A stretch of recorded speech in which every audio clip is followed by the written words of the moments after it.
আসসালামু আলাইকুম বন্ধুরা। আমরা বাজারে বা কোনো কাঠের মিল ইন্ডাস্ট্রিতে যখন কাঠ কিনতে যাই, বাড়ি করার জন্য, বিভিন্ন কাজের জন্য, বাসায় বিভিন্ন কাজ থাকে, এসব কাজের জন্য আমরা বিভিন্নভাবে বিভিন্ন রকমের কাঠ কিনতে চাই। তো যেসব কাঠই আছে, ম্যাক্সিমাম কাঠ কিন্তু আমরা যে বাজার থেকে কিনি, এই কাঠের হিসাবটা করা হয় কি দিয়ে? সেফটি দিয়ে। যেটার অ্যাকুরেট যে নামটা সেটা হচ্ছে সিএফটি, কিউবিক ফিট, ঘন ফুট। ঘন ফুটে আমরা এই কাঠটা কিনি।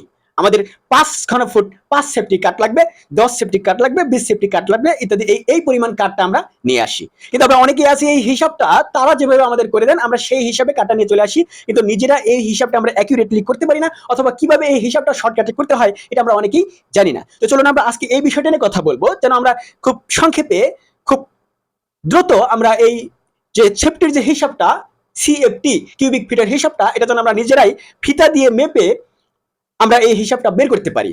তো চলুন, সাপোজ আমরা বাজারে কাঠ কিনতে গেলাম এবং সেখানে যে কাঠটা আমরা দেখলাম যে এই কাঠটা কতটুকু হবে, কত সেফটি, সেটা আমরা নিজেরা হয়তো সেভাবে বের করতে পারি না।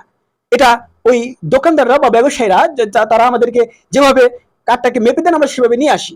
কিন্তু আমাদের এই জিনিসটা জানা থাকলে, এক্সট্রা একটা স্কিল থাকলো জীবনে এবং এক্সট্রা একটা অভিজ্ঞতার কারণে আমরা অনেকটাই এগিয়ে থাকবো এই ব্যাপারে, যে তারা আমাদের যেভাবে কাঠ মেপে দিচ্ছেন সেই মাপটা সঠিক আছে কিনা, বা এটা আসলে কতটুকু অ্যাকুরেট একটা মাপ, এক্স্যাক্টলি তার মানটা কতটুকু, সেটা আমরা বের করতে পারবো আজকের এই পুরোপুরি ক্লাসটা সম্পূর্ণভাবে দেখলে। চলুন, একটা কাঠ আমরা সাপোজ ধরি, এখানে এই কাঠটা এখানে চিত্রে আমি বোঝানোর সুবিধার্থে এইভাবে লিখেছি। সাপোজ এই কাঠটা টোটালি দৈর্ঘ্য হচ্ছে, আমরা দৈর্ঘ্যটা এখানে লিখি 20 ফিট, 20 ফিট, ঠিক আছে। তো এই 20 ফিটের একটা কাঠ, এটাকে আমরা কি করব, এই কাঠটার, এটা তো সমান না, গাছের একটা কাঠ, গাছের বড় কাণ্ড, এবং এই কাণ্ডর শুরু থেকে শেষের দিকে ক্রমান্বয়ে সরু, শুরু ওপরের দিকে চিকন এবং নিচের দিকে মোটা। তো নিচের অংশ থেকে উপরের অংশ যত গেছে, ওইদিকে তুলনামূলক কি হয়েছে, ক্রমশ সরু হয়ে গেছে, তাই না? এখানে কনসিকুয়েন্সলি সরু হয়েছে। সো এখান থেকে 20 ফিট দৈর্ঘ্যের, 20 ফিট কিন্তু অনেক লম্বা, 5 ফিট 4 জন মানুষের যে উচ্চতা সেটা হচ্ছে 20 ফিটের সমান। 20 ফিট গাছ, এখানে 5 ফিটের 4 জন মানুষ যতটুকু দৈর্ঘ্যের হয় ততটুকু। তো এখানে এই যে এই কাঠটার বিভিন্ন জায়গায় আমরা আলাদা আলাদা ভাবে এই পরিধিকে নির্ণয় করি। পরিধি কি, যে বৃত্তাকার অংশের যে চারপাশের যে বেষ্টনীর যে পরিমাণ, চারপাশের যে দৈর্ঘ্য, সেটা হচ্ছে তার পরিধি, ইংরেজিতে বলে সার্কামফারেন্স। এখন এই পরিধিটাকে আমরা নির্ণয় করেছি 3 জায়গায় আলাদা আলাদা ভাবে। প্রথমে গাছের গোড়ার দিকের পরিধি, এটা যেহেতু বেশি মোটা, বেশি এখানে পরিধি বেশি, এটা আমরা ইঞ্চিতে, ফিতা দিয়ে ইঞ্চিতে মেপে আমরা এখানে 72 ইঞ্চি, সাপোজ এটা আমরা বোঝার সুবিধার্থে 72 ইঞ্চি ধরে নিয়েছি। এবং ক্রমান্বয়ে ক্রমশ নিচে উপরের দিকে যতটুকু গাইছে, তারপর তুলনামূলক কমে গেছে, এখানে 48 ইঞ্চি, এবং পরবর্তীতে আরো যখন গেছে তখন সেটা আরো কমে 24 ইঞ্চি হয়েছে। তো আমরা আলাদা আলাদা ভাবে 3টা জায়গায় 3টা ইঞ্চি পাইলাম, 3টা পরিধির পরিমাপ পাইলাম আলাদা আলাদা। এবার এই যে 3টা পরিধি, এটা একদম নিচের দিকে এবং এটা একদম শুরুর দিকে এবং এটা ঠিক মাঝামাঝি, এই 3টা জায়গায় আমার পরিধি পরিমাপ নিয়ে এটাকে আমরা যদি গড় করি, তাহলে একটা গড় পরিধি আসবে। সো এই গড় পরিধি দিয়ে আমরা যে আলটিমেট একটা পরিধির মাপ, সেটা আমরা ধরতে পারবো, তাই না? সবগুলোকে এক জায়গায় করে যখন আমরা এটা গড় করবো, তখন সেটা কিভাবে সুষম বন্টন হবে, সুষম বন্টনের মাধ্যমে আমরা এটা বের করবো। সো আমরা পরিধিটা এখানে বের করে নিই, পার্শ্বে পরিধি, এখানে পরিধিটা আমরা বের করে নেই, এই যে 72 ইঞ্চি। যেহেতু ফুটে আমরা হিসাব করব, সেফটি ফুটে আমরা হিসাব করব, তাহলে আমরা এই ফুটে কনভার্ট করে নিই। 72 ইঞ্চি মানে কত, আমরা যদি 12 ইঞ্চিতে 1 ফুট, তাহলে 72 ইঞ্চিতে হচ্ছে 72, মার্কার এখানে ডিস্টার্ব দিচ্ছে আজকে আবার,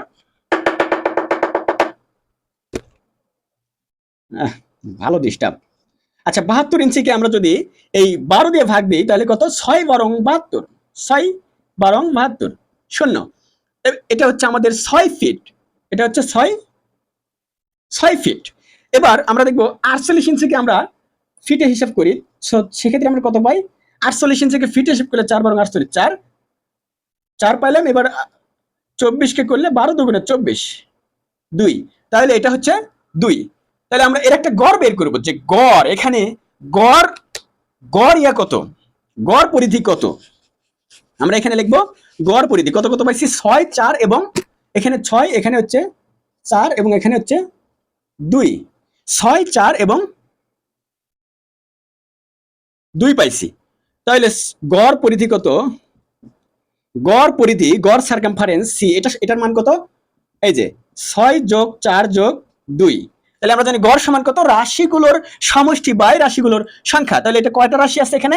3টা। পদগুলোর সমষ্টি বাই পদগুলোর সংখ্যা 3। 3 দ্বারা আমরা এটাকে ভাগ করে দিব। 6 4 10 আর 2 12, 12 কে আমরা 3 দ্বারা ভাগ করে দিলে 3 4 12, 4। এখন আলটিমেট আমরা যে গড় যে পরিধি পাইলাম সেটার মান কত? 4। আচ্ছা, এখন আমরা সূত্র যেটা জানি, সূত্র হচ্ছে কিউবিক ফিট সেফটি বের করার যে একটা সূত্র, সেটা হচ্ছে C into L divided by 16, C square L by 16।